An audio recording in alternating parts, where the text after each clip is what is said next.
Hey, everyone. Good morning, good afternoon, or good evening, wherever the heck you are. It's great that you're here. Hey, I'm Phil Gerbyshak. Today, we're talking with the two authors. This is my first two-for doubleheader with Jackie Stavros and with Cheri Torres about their book, Conversations Worth Having.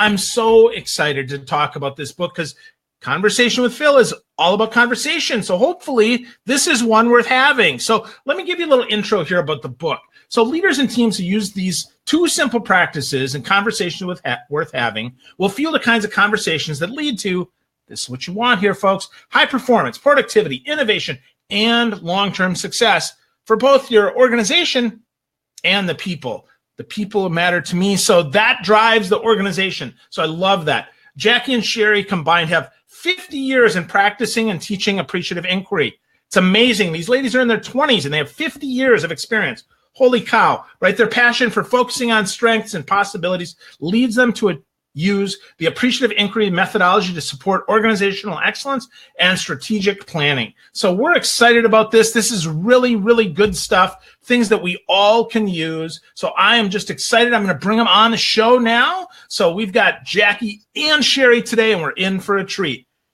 Good morning, ladies. How are you today? Good morning. I'm doing awesome. Yeah. Thank you. Yeah. Thanks so much for having us on. Absolutely, my pleasure. So this should be a lot of fun, and it's interesting. You use the words appreciative inquiry. So I'd like to start by defining that. So Jackie, I'd like you to go first with your definition, and Cheri, if you can just add on to that anything that might be missing there. So appreciative inquiry probably means to me it's bringing out the best in yourself, the people, the organizations, and the relevant world around them. And it has a practice and principles and philosophies so that you move everybody forward. Wow. Awesome. So what did she miss, Cheri? What else is it? In its simplest form for me, it's about asking powerful questions that add value to a conversation or value to whatever the focus is that people are there talking about. Awesome. So questions that actually add value to a conversation, so important, because in organizations, often we ask questions to show off how smart we are instead of actually being interested in the answer. So can you, Cheri, let's start with you. Give me one quick example of an appreciative inquiry question, and then we're going to launch into, some Q&A more. Okay. You need a context to give an example, and I'm gonna just do a real short story. So the very first time that I was exposed to appreciative inquiry at a training, at the end of 4 days, about talking about looking into the best of and focusing on what's working and strengths, we were at an evening gathering the night before the last morning of the training. And I was in a conversation with an administrator who was going on and on about the hospital physicians who were not on board with changes that he was trying to make. I suddenly woke up and realized here we are having our traditional conversation instead of an appreciative conversation. And I thought, I'm going to ask an appreciative question to see if this thing really works. And so all I asked was, are there any doctors or physicians that are really on board with this? And he just lit up. His whole face came alive, and we were in a totally different conversation as he started talking about 15 physicians who were fully on board. And I thought, wow, this is a very powerful tool. Wow. That is fantastic, Cheri. So, Jackie, did you have a similar epiphany moment there with your appreciative inquiry kind of journey here? Yeah, I think people call us when they're desperate or they have problems and they've maybe heard of appreciative inquiry. And probably one of my most desperate stories is I was brought into a plant in Cadillac, Michigan. They were going to shut down the plant, and I was to help them come up with a strategy of phasing out over 3 years the people in the plant. And it was a pretty desperate time. I arrived there, and to start with appreciative inquiry and come up with a strategy, it was desperate in the sense that we knew what the outcome was. And then the innovation is, what if we came up with a strategy for 3 years to keep the plant open, knowing today we were supposed to come up with a strategy to shut the plant down. And so we all agreed either way we could lose, they're going to lose their jobs, possibly. So we came up with a strategy looking at the strengths of the plant, the opportunities, and what their aspirations were, and what the measurable results could be. And they asked the holding company, would you be willing to create a revitalization list? And if we can't revitalize this plant, we know it has to be shut down. And the holding company brought into it. It's been 12 years later, the plant never shut down. And they came up with the answers to the questions and the plan and created a revitalization list versus plants open, plants going to shut down. Wow. Wow, that is so powerful. That's amazing that happened. So what's the opposite, and either one of you can take this, what's the opposite of appreciative inquiry then? I mean, what is the status quo? I would say the status quo is traditional problem solving. Problems, and then we look at those and we try to fix those. And what appreciative inquiry says is whenever we've got human beings involved, it's a natural system. It's not mechanical. So fixing what's broken is far less effective than engaging people in the discovery of where are our strengths to move forward and what are the possibilities for what we want. Like Jackie just gave a perfect example of what are the possibilities for how we could keep this open instead of closing it. So it kind of, it flips, it solves the problem, but it flips it on its head by focusing on the opposite or on what you really want. Wow. That's really, really good. So for folks just tuning in, we're talking about the new book, Conversations Worth Having. You can't even get a copy of this yet, but it's fantastic. We're talking with Jackie Stavros and Cheri Torres about the opposite of the old school problem solving, which is appreciative inquiry. So I got to know, though, ladies, how did you get working together? I mean, were you on a project together? Are you friends from the neighborhood? What happened here to get you together? Jackie, I'm going to come to you first. Well, I was very interested. I was going to a meeting in Washington, D.C., and I want to say it was sometime after it was maybe the November after 9/11.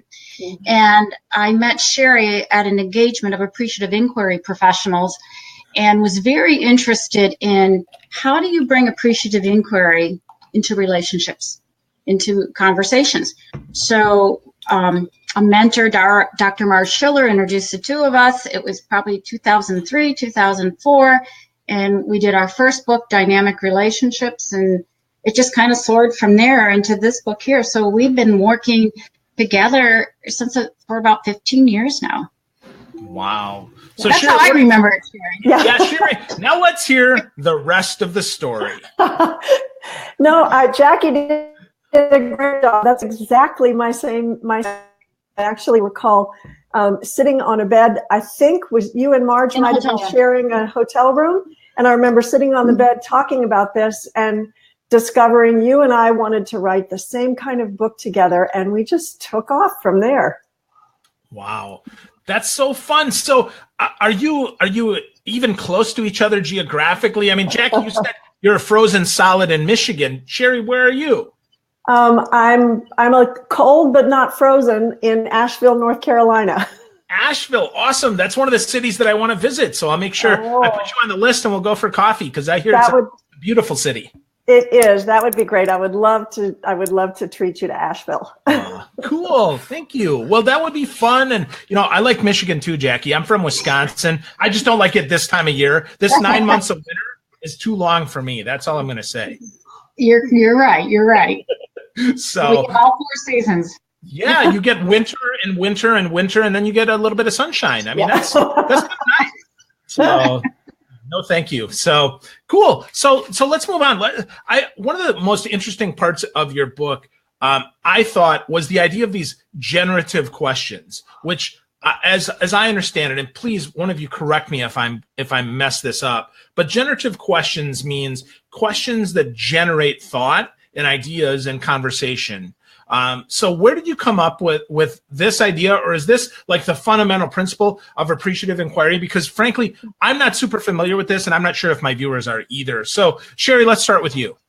Okay. So yes, you are on the right track, and it is a fundamental principle of appreciative inquiry. In fact, there are some people that say inquiry is the most part of appreciative inquiry. It's ask questions, explore things, diverge in your conversations before you start to converge on ideas or solutions or strategies for moving forward. So it's that idea of not only asking questions that generate possibilities and ideas, but also understanding across divides that generate different perspectives, that surface people's assumptions that they didn't even realize they were holding, these assumptions that actually narrowed what was possible for them. So asking questions that broaden the possibilities and include everybody who has a stake in the outcome in those conversations. Awesome. Jackie, what would you add to that? I would just give you some history. Many years ago, they used to say appreciative inquiry is about asking unconditional positive questions. We wrestled, is it positive questions, which we do hear people say, or is it generative questions? And I could ask you a question, so tell me how communication is, and I don't know which way you're going to go. I could say, tell me about your best moments of communication, and that's a positive question. And a generative question would be, tell me about how you communicate well. Tell me a story about a peak experience in communication. So we're generating a movement forward. So I would just add that. So if you think about the plant story I told you, the first question I said, how do they manage this process of shutting a plant down? And how did they manage the process of keeping a plant open? They said, well, they never kept a plant open. It was shut down, open. So we started to have a dialogue. What would it look like if we created this thing called a revitalization plant? And that was a possibility in innovation, a very generative question. Wow. So how do we start moving more towards these generative questions and away from the old way of doing business, the old kind of, yes or no questions that are clearly kind of directed at some outcome? How do we get there? Either one of you take a shot at that. So I would say the way to do that is to be reflective to begin with, and to recognize that the view that any one of us has and brings to something is one view and one perspective, and that perspective is going to be it's going to be governed by all sorts of assumptions, beliefs, the way we ordinarily perceive the world, and we're going to miss things if we're not open to other people. And in this day and age when uncertainty and ambiguity prevail, and we're in a state of constant growth and change, which is normal for a living system, it only makes sense to stay open. And when you're open and you get curious about, I wonder what somebody else sees here, or somebody else thinks, or I wonder what I'm missing, then you naturally ask generative questions. They just start to arise. Also, I think when you create a positive frame for something, if you're in a place where that positive frame is not the truth yet, like Jackie's example of the plant that was not doing well, so they were going to shut it down, they developed a positive frame of this plant is successful, we're keeping it open. And that generates curiosity and questions. How are we going to do that? That's not what the truth is right now. So how do we get there? What does that mean? So those are all generative questions. So I'd say get curious. That's the big bottom line. Love that. Get curious. Well, I'm curious, Jackie, what do you think about that? What would you add to that? Because I think, I love the curiosity part. I mean, that's one of the things that I enjoy most about your book. So Jackie, tell me a little bit about what the heck that means to you, please. So curious as I could say, you do sales and networking types of training, right, Phil? So if I ask you, how are sales today? You're going to say good or bad if you're the salesperson. But if I say, so Phil, tell me about a peak experience or a high point of your best sales. And what worked and how did you get there? And then if I'm trying to move you forward, I ask you, I call the future question is, let's say it's 3 years later and you're the number one salesperson in your organization. What happened? How did you get there? Who helped you? So I'm trying to get you looking, anticipating forward, but coming up with a plan. And then my favorite question is, a lot of times we call it the wish question. And if you had 3 wishes to enhance your sales experience or credibility, what 3 wishes would help you, or what would your wishes be, or how can the organization best support you? Again, I'm not giving you an opportunity to say good, bad, yes, or no. I want to hear your story. And I want to have a conversation worth having with you. That's so good. That's so different. I mean, just the way that I feel when I hear the different question, how are things, tells me, okay, you don't really care about the answer. But if you ask an appreciative question, you're really getting at the heart of who I am, what matters. And there's a lot more subtext than there is in anything else. So I really value that. Thank you for sharing those. Oh, thank you. And I'll add one more thing. And this wasn't planned in the book. We added a chapter near the end called It's Not Magic, It's Science. And Cheri was part of the brainchild here, is that there's a lot of science, because you said you felt good. By talking to us, we're going to add 10 years to your life and make you healthier, because all the science is behind it, both for your good health and your mind and your heart and everything there. Awesome. I get to live forever. Yes. I love it. That's perfect. That's really cool. As long as you keep that attitude, yes. Cool. That's great. Well, that plus all the wine and all the coffee I drink, I'm invincible. I'm like an Avenger here. So yeah, that's fun. So yeah, so cool. So conversations we're having, again, folks, if you're just tuning in here, this is the book. It is fantastic. It is by Jackie and Cheri here that are with me today. Jackie Stavros and Cheri Torres. They're partners in the book, and they do some good stuff. I'm going to let you two both have a last word about Appreciative Inquiry, and maybe one more great story that you can have about Appreciative Inquiry that can help people get started on the path, because I think getting started often is the hardest thing. So who wants to go first? Jackie, you want to go first?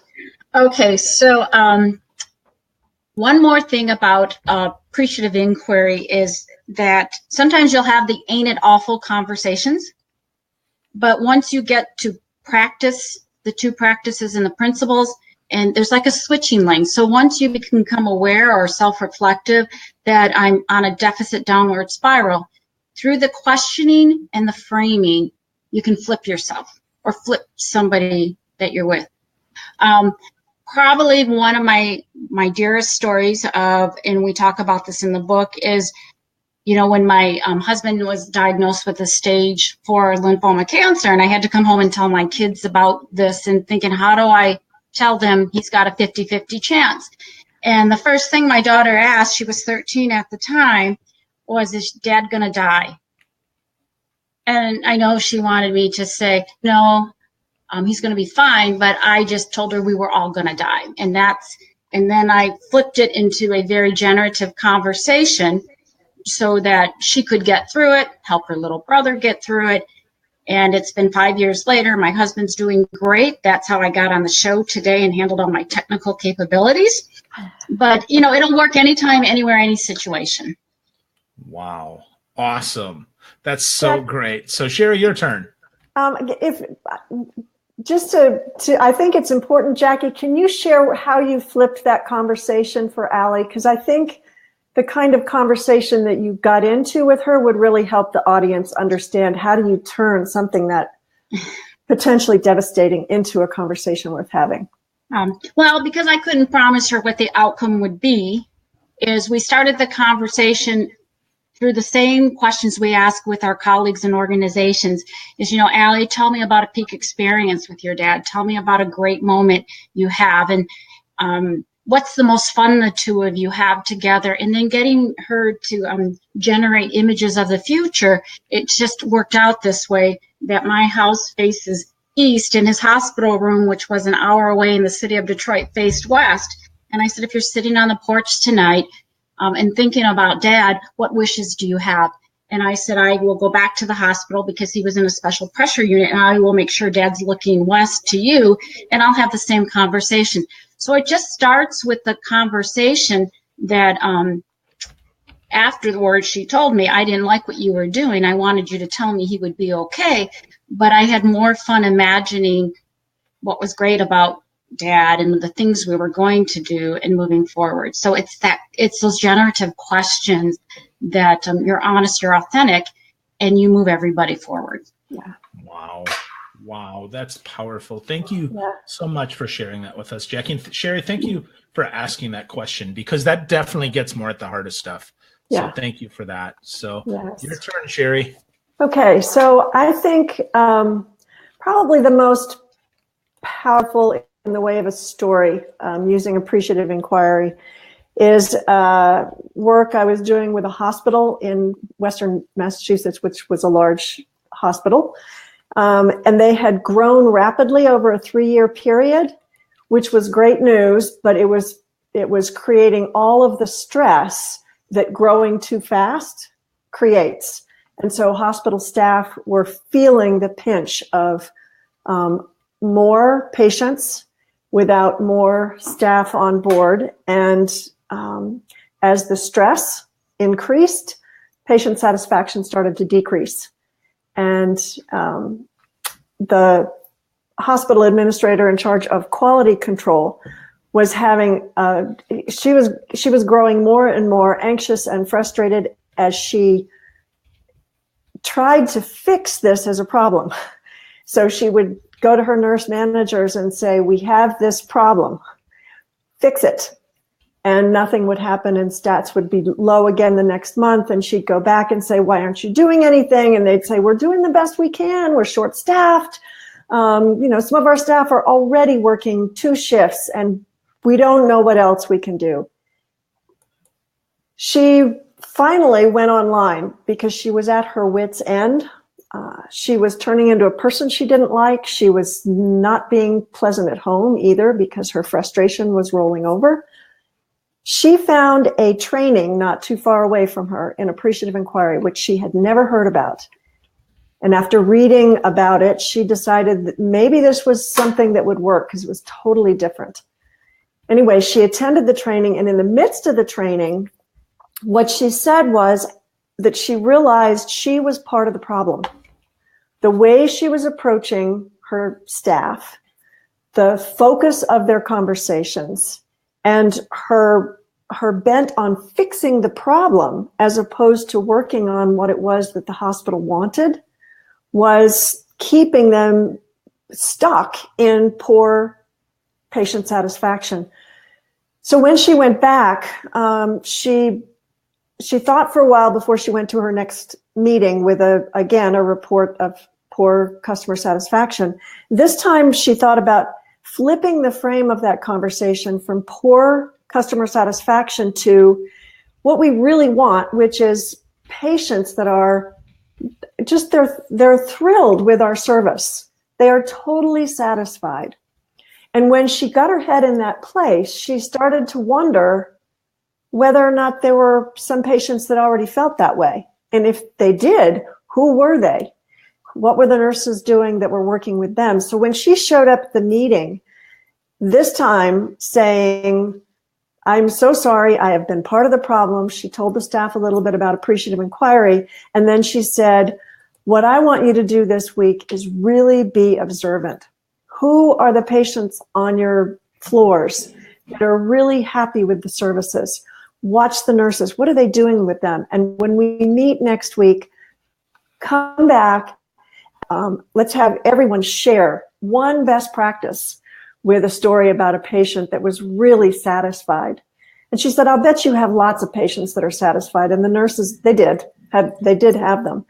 And the next week when they showed up, the meeting was totally different. There was so much energy, the kind of energy you felt when Jackie was talking to you. That energy was so alive in the room. They were sharing these stories, and all of a sudden there were lots of ideas of things that each nurse manager could bring to their floor. And the statistics started to go up again. In fact, the next quarterly report, there were 2 floors that had 100% patient satisfaction. And the hospital administrator was stunned by the fact that it was one conversation that turned everything around. And she eventually brought Appreciative Inquiry to the entire hospital. Nurses were trained, some of the physicians were trained, all the administrators were trained, and the whole hospital has flipped its culture. Wow. It's amazing how powerful one conversation, Yep. one idea, one insight, one flipping of the frame can change everything. Yep. That's really cool.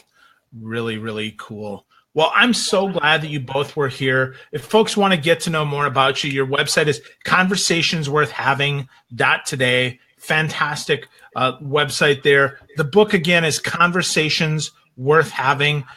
My guests today were Jackie Stavros and Cheri Torres.